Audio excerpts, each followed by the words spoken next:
Já razão horta é dia que nós tur de mês talanda temprano per via aqui com uma oportunidade grande para nós alabar Deus.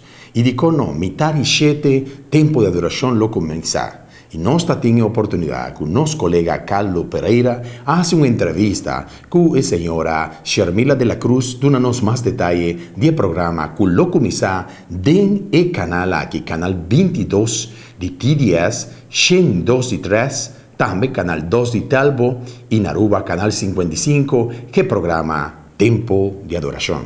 Saludo cordial na tua televidente e oyente. Se maneira babisa já ranção ao dia 22 de abril, o programa Tempo de Adoração está começar.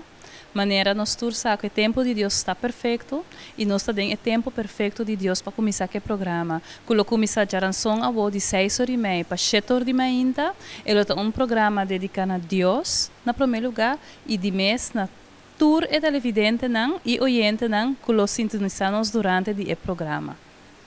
Shermila de la Cruz por hacer uma invitação na pueblo para por escuchar o programa aqui e mirar o programa aqui, Tempo de Adoração.